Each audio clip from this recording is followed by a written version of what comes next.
the Iran nuclear deal could still work despite the U.S. abandoning the agreement. What does it mean for the remaining signatories to the deal in the long run? And later on in the program, Palestinians are up in arms over the opening of the U.S. Embassy in Jerusalem. How does the move affect the peace efforts in the Middle East? That and more right after this break.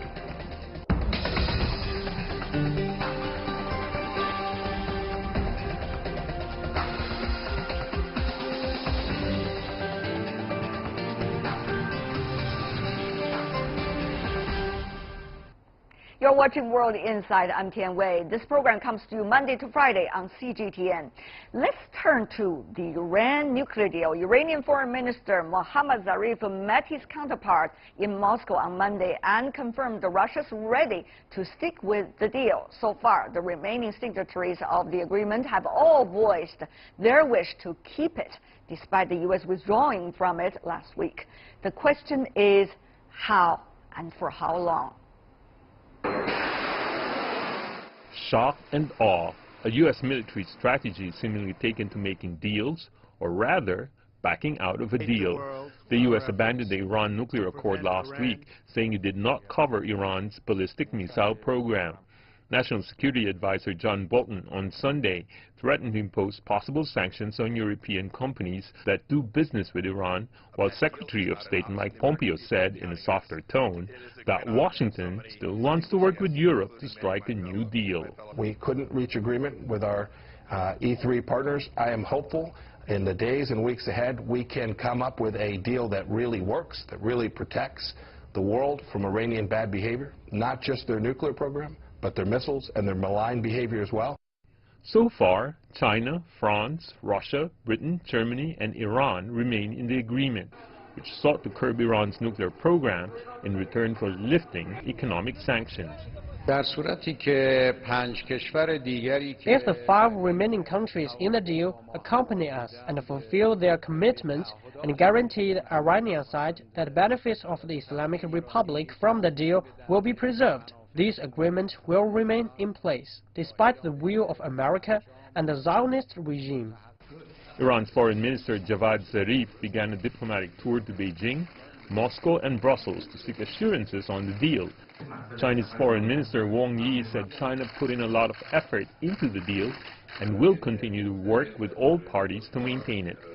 Upset by the U.S. withdrawal, the remaining European signatories, Britain, France, and Germany, have all stepped up to keep that agreement in place. The withdrawal not only caused uncertainty over global oil supplies, but also raised the risk of conflict in the Middle East.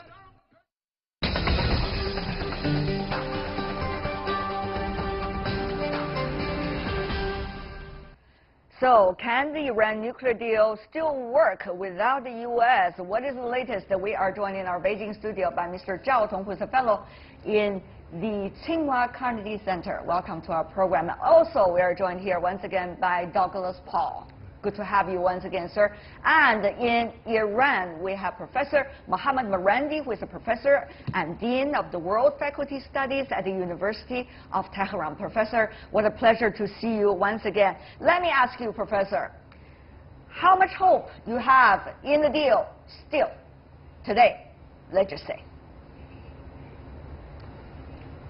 Well, personally, I'm skeptical. I don't think that the European Union countries have the backbone to stand up to the United States.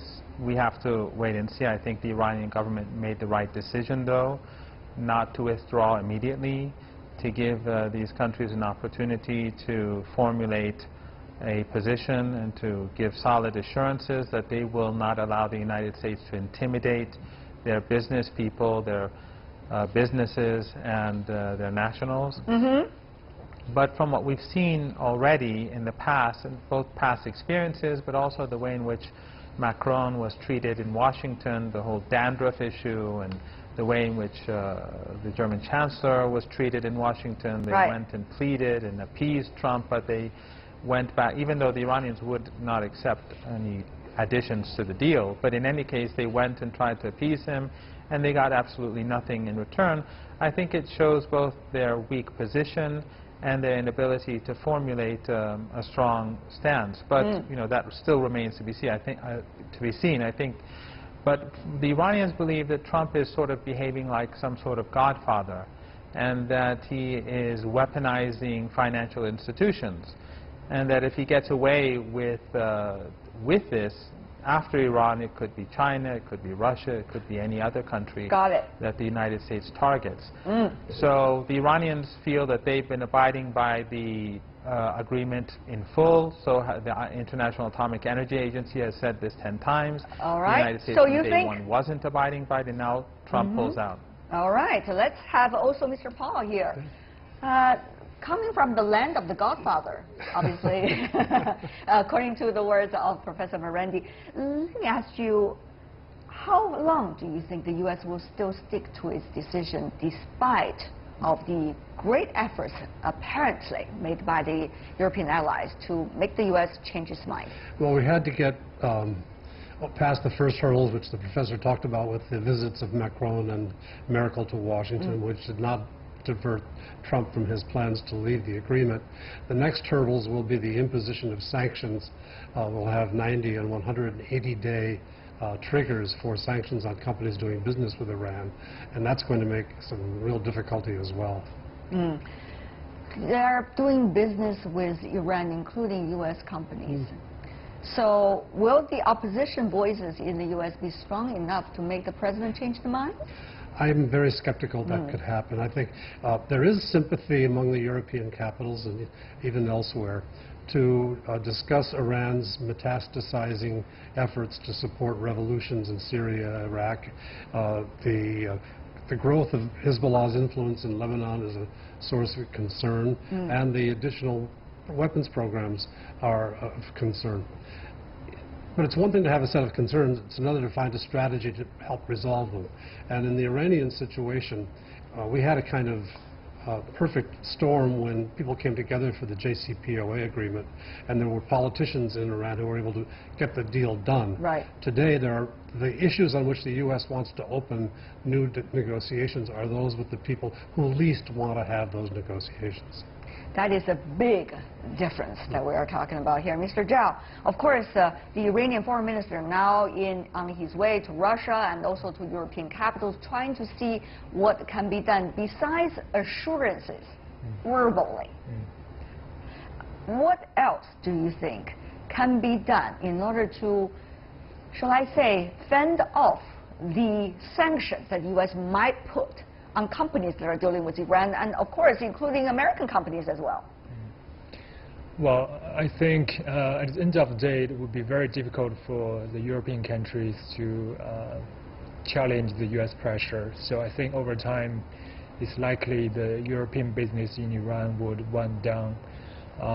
Maybe Russia and China is in a better position to keep trading relation with Iran. Russia is still being sanctioned by the United States, so why should Russia cooperate? China, I think, also has some capability to continue the trade.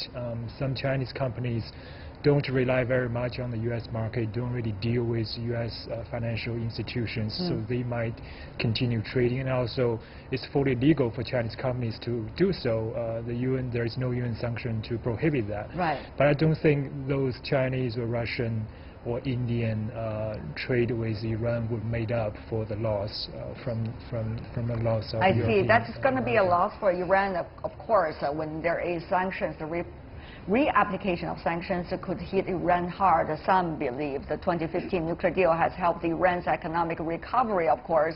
Previously, UN, US, and EU sanctions, which were attempts to force Iran to stop uranium enrichment, crippled its economy. It cost the country more than $160 billion in oil revenue from 2012 to 2016 alone. In those 4 years, Iran's economic growth plunged, and with growth shrinking 6% in 2012. In 2016, when the sanctions were lifted, Iran's economy expanded to 12%. Of course, sanctions is one thing. Iranian people are also working very hard to get the economy back on track.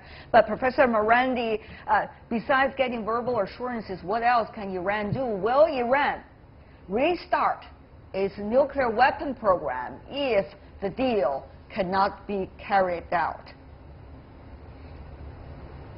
Well, first of all, Iran never had a nuclear weapons program, and this is something that Pompeo admitted just a few weeks ago when he was still the head of the CIA. He went to the Senate Foreign Relations Committee, I think, for a confirmation to become Secretary of State, and he said that before the nuclear agreement, in fact, the Iranians were not moving towards a nuclear weapon. Now, the reason why he made this admission was because he wanted to reassure people in Congress and the Senate that if the U.S. pulls out, Iran won't be going for a nuclear weapon because Iran hasn't been doing so. Okay, so in any case, Iran, yes, so Professor, the question really is, if I could rephrase it just to be closer to your expectation, is will Iran start its or working on its nuclear weapons program if the deal cannot be carried out? Well, without a doubt, if the deal becomes meaningless for Iran, Iran will exit the agreement. And I think the decision will be made in a few weeks' time. And I think most probably, as things stand right now, the Iranians will have to leave the agreement. I believe that the Iranians will restart their nuclear program and that they will continue with business as usual as it was before the nuclear deal. At the same time, I think that there will be a fundamental change in Iran, and that since Iranians will see, probably, unless the Europeans are able to do something, since they will see that the doors to Europe are closed, I think many in Iran who have been advocating stronger ties with China, with Russia, with Asia countries, but in particular with these two countries, and in the past few years have not had their voices heard, they are going to get the upper hand. I see. And I think that many in Iran will start saying that we need a very long-term strategic partnership with these countries, because these countries have shown themselves to be reliable and trustworthy, whereas Western countries have not, especially, again, Europe has this opportunity to turn things around. But personally, I'm very skeptical. But I'd just like to add one thing, and I think that the Americans have a criticism of Iran with regards to its regional behavior. But the fact is that the United States invaded Iraq, and Iran has a good relationship with the democratically elected government in Iraq. All right. The same is true in Lebanon. The Hezbollah is elected by people in Lebanon. And in Syria, Iran is defending Syria against the extremists that unfortunately U.S. allies have supported. Let's focus on the Iran nuclear deal. Mr. Zhao, let me go to you. Three things, actually, all happening at the same time. The overall geopolitical relations among all the important powers that have been signed on to the Iran nuclear deal. That could change in a way as a result of how this deal would eventually end up. Secondly, the greater Middle East situation with Iran and Israel usually at two very different directions. When Iran getting weaker, how things would be. Thirdly, DPRK nuclear issue negotiation likely to take place early June, U.S. and DPRK. What will this mean? These are all mixed up, entangled together. Mr. Zhao, how do you see this next step as a result? Well, I do believe the U.S. withdrawal will firstly push the U.S. primary rival Russia closer to U.S. allies, the European countries.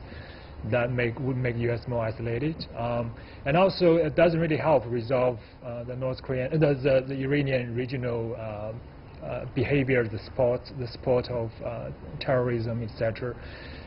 Those activities took place far ahead of the JCPOA was signed, and they continue to take place during and after this deal. But for the U.S. to withdraw, it only gives Iran more reason to continue those activities. It makes the U.S. feel, okay, we are putting pressure on Iran, so hopefully it will curtail those activities.